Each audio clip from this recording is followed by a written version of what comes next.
Hello everyone, নতুন আরও একটা ভিডিওতে তোমাদের সকলকে স্বাগত জানাই। আর আজকে আমাদের ডেস্টিনেশন হচ্ছে সতীমার মেলা। তাহলে আজকে আমরা কোথায় যাচ্ছি? আজকে আমরা যাচ্ছি সতীমার মেলা। আর সঙ্গে আছে আমার মা আর আমার দিদি আর পেছনে হচ্ছে টোটো আর চালাচ্ছে আমাদের ছোট দাদা।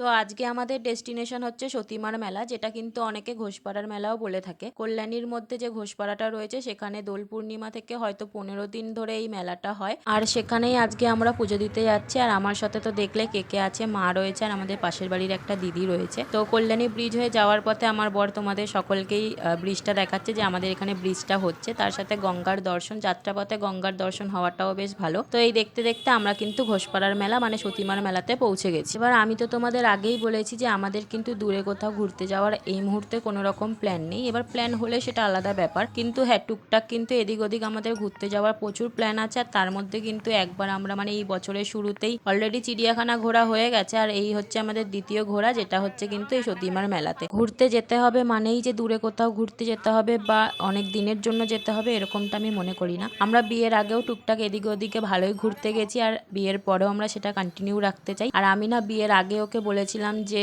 আমাদের বিয়ে হলে আমি সতীমার মেলাতে যাব 1 বছর। তো ও বললো যে যখন যাবেই তাহলে আমি বিয়ের প্রথম বছরেই তোমাকে নিয়ে যাবো, আর ও কিন্তু সেই কথাটা রেখেছে। এবার তোমাদের বলি আমি সতীমার মেলাতে কেন এত আসতে চেয়েছি। কারণ আমি সতীমার মেলাতে আগের বছর মানে আমার বিয়ের 2 বছর আগে অলরেডি একবার এসেছিলাম। তখন আমার দাদু বেঁচে ছিল, মানে আমার মায়ের বাবা, তিনি বেঁচে ছিলেন। তখন এসেছিলাম, তখন আমি এখানে অলরেডি মানে ঠাকুরের কাছে চেয়ে গেছিলাম যে যদি আমাদের বিয়েটা ঠিকঠাকভাবে সম্পন্ন হয় ওর সাথে, তাহলে আমরা আবার একসাথে আসবো এই সতীমার মেলাতে। তখন আমি এসে মানে ওই বলে ঘোড়া বেঁধে গেছিলাম। তো আমার মা সবসময় বলতো যে ঘোড়া হয় বাঁধতে পারা যায় আর নয় খোলা যায়, যে কোনো একটাই সম্ভব। তো আমি কিন্তু ঘোড়া খুলতে এসেছিলাম, কিন্তু আমার বরের আবার শখ হয়েছিল যে সেও একটা ঘোড়া বাঁধবে। তো আমার শাশুড়ি মা আর আমার বর কিন্তু একটা করে ঘোড়া বেঁধেছে, আর তবে আমি খুলেছি। এবার জানো এখানে কি হয়েছে, যখন আমি ঘোড়াটা খুলতে গেছি তখন আমি একটাই দড়ি দেখে ভালো করেই দেখে শুনেই আমি খুলতে গেছিলাম, কিন্তু হঠাৎ করে দুটো ঘোড়া খুলে গেছে। এবার আমার না খুব টেনশন হচ্ছিল, মানে কেমন একটা ফিল হচ্ছিল। তো আমি আবার বাড়িতে এসে মাকে জিজ্ঞাসা করি যে জানো মা, আমি একটা ঘোড়াই খুলতে গেছি, আমি ঠিকঠাক দেখেও খুললাম, কিন্তু আমার দুটো ঘোড়া খুলে গেল। তাহলে তাতে কি কোনো প্রবলেম হবে, মানে আমি কি তাহলে কোনো অন্যায় করলাম,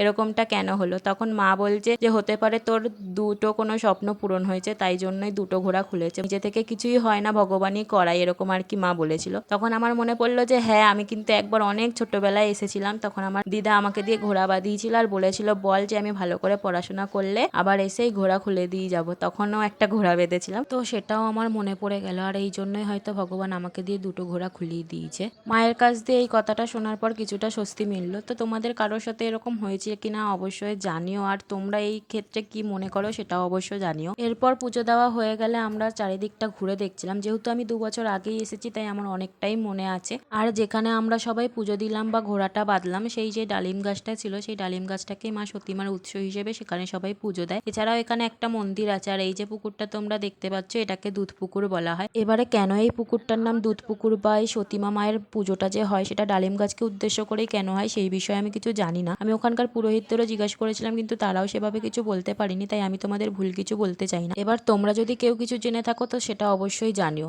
এরপর আমরা পুরো মেলাটা ঘুরে দেখেছিলাম আর এটা ওটা কিনেছিলাম। তো আমি মেনলি বাড়ি থেকে ভেবেই গেছিলাম যে আমি একটা শিবলিঙ্গ কিনবো, যার জন্য আমার এখানে আসা। এরপর মেলায় ভিড় বাড়তে থাকলে আমাদের আর ভিডিও করা হয়ে ওঠেনি। তো আমি বাকি কি কি কিনেছি সেগুলো তোমাদের বাড়ি গিয়ে দেখাবো। আমাদের তো ওখানে মেলাতে গিয়ে না তারপরে ভিড় বেড়ে গেছিল, দিয়ে আমরা নানান দোকানে দেখতে এত ব্যস্ত হয়ে গেছিলাম যে আর ভিডিও করা হয়নি। তো দেখো আমি তোমাদের দেখাই আমরা কি কি কিনেছি। এরকম দুটো ব্যাগ কিনেছি। আমি তো বাড়ির ওই বাড়ির এই বাড়ির 2 বাড়িরই টুকটাক বাজার করে দিই এখনও। আমাকে যেহেতু আমার বাবা তো কেরালা চলে গেছে, ওই জন্য আমাকে ওই বাড়ির বাজার করে দিতে হয়। আর এই বাড়ির বাজার আমার শাশুড়ি মাই বেশি করে, মাঝে মধ্যে এই বাড়িরও বাজার আমি করি। তবে তো তোমাদের দেখাই কি কি কিনেছি। আর ওই বাড়িতে না আমি মায়ের একটা ব্যাগ বারবার ইউজ করে করে খারাপ করে দিয়েছি, তাই ঠিক করেছি এই দুটোর মধ্যে একটা ব্যাগ মাকে দেবো, কারণ আমি খারাপ করেছি। আর জানি না মা এবার কোনটা চয়েস করবে, মায়ের কোনো চয়েস নেই, যেটা দেবো সেটাই হবে। আর এ দেখো তোমাদের একটা জিনিস দেখাই, এটা একটা পাঁচালি কিনেছি। আমাদের এই বাড়িতেও একটা পাঁচালি আছে, কিন্তু না আমি ছোটোবেলা থেকে এই শ্রী শ্যামলাল ভট্টাচার্যের এই পাঁচালিটাই পড়ে এসেছি।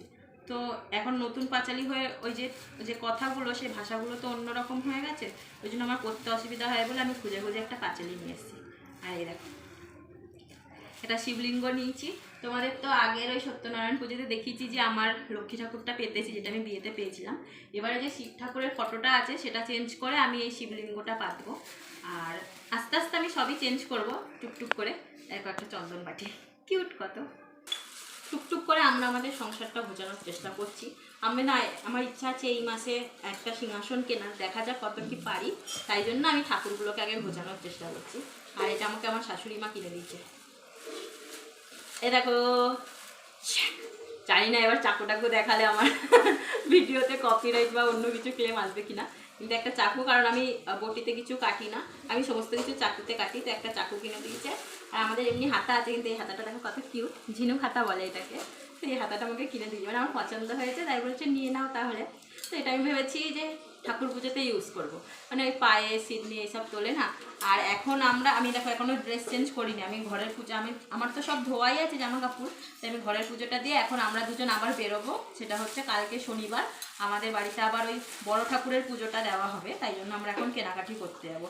তাই জন্য এখন আমরা আবার বেরোবো, তাই ড্রেস চেঞ্জ করিনি। তো এই ছিল আমাদের আজকের একটা ছোট্ট মিনি ব্লগ।